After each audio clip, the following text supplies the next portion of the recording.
New this morning on your Fast Track to 7, a fire damaged a car dealership early this morning in the Northern Valley.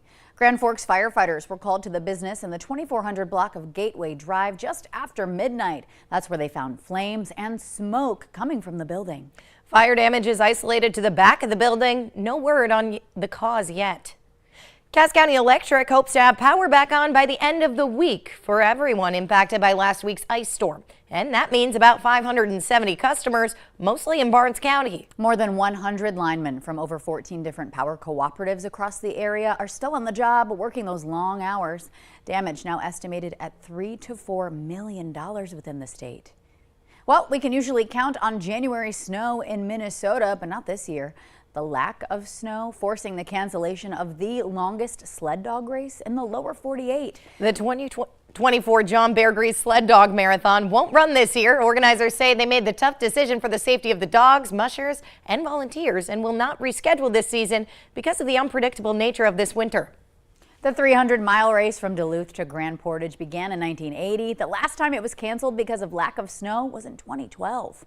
And for a closer look on what exactly is going on outside, we're sending things over to meteorologist Lisa Green. Good morning. Good morning. We have more opportunities at getting a little bit of snow here in the valley in the coming week. This morning, we're even seeing a few flurries out there to start off today. This is our view. I've zoomed in. You can see vehicles and traffic going by along I-94 here in this shot from our tower cam. But I'm focused in on the light here at the interchange that is illuminating some of the flurries and flakes that are coming down in Fargo-Moorhead right now. And there are other places experiencing a little bit of light snow in the valley. So Grand Forks, one of them. We're also talking about Devil's Lake being an area where we've seen some flurries there. I've seen them on some of our Skycam views at Home of Economy in Devil's Lake. Bemidji reporting some light snow as well. So it's very light, but there are some spots where it may be accumulating a little bit. The other thing I want to point out is wind is out of the north, so that's helping to introduce some colder air into the valley. We're at 26 degrees in Fargo right now. Grand Forks is at 21,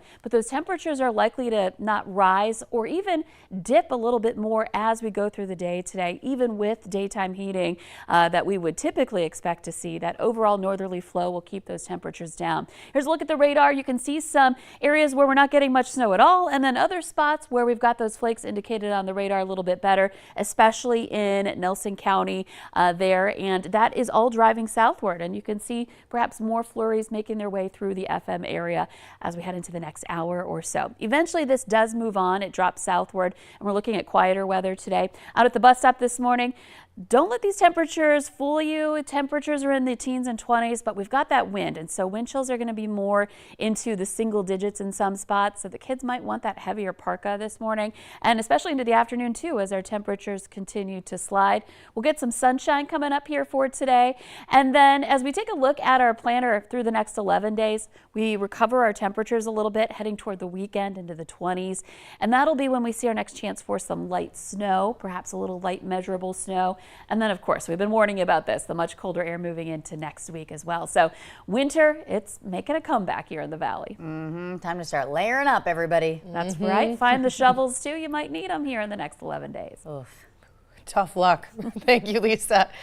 Ice safety is on the top of everyone's minds right now after at least 8 ice rescues in central Minnesota. And on top of safety, there's also a new rule in place this season about keeping those lakes clean.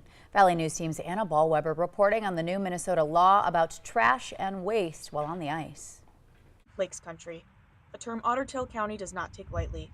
With over 1,000 lakes, outdoorsmen flock to this area year-round, and for others, it's simply just their lifestyle. It's just, it's part of my day-to-day life, so I want to see it kept in the best shape it can. With the help of the Lakes Improvement District and Keep It Clean Minnesota, Lake Vida is not only one of the county's biggest lakes, but one of the cleanest too. This can also be credited to the new state law passed requiring trash or waste to be properly removed from the ice, where you can face a $100 fine. Joe Henry of Keep It Clean Minnesota is all for it.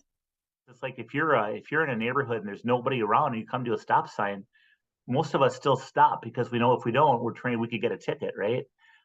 This law is good. The law gives the Minnesota DNR something to enforce also. As fancy as fishing units and equipment have become, one thing hasn't changed. Ice fishing is still on water, with no waste disposal or sewer system. Everything brought on the ice must be taken off the ice.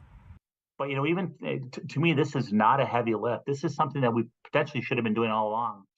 In the past, several truckloads have been removed from Lake Lida after ice fishing season. They collected 5 trailer loads full of garbage and trash and such. And, we knew at that point something had to change. We had to do something. So Hilber says being good stewards of our water resources is essential for the future and can have those lasting impacts for generations to come. And I want my kids are all old, but my grandkids to be able to enjoy it when they come out. And keeping the area with the most lakes in a single county in the entire country clean is quite the community effort.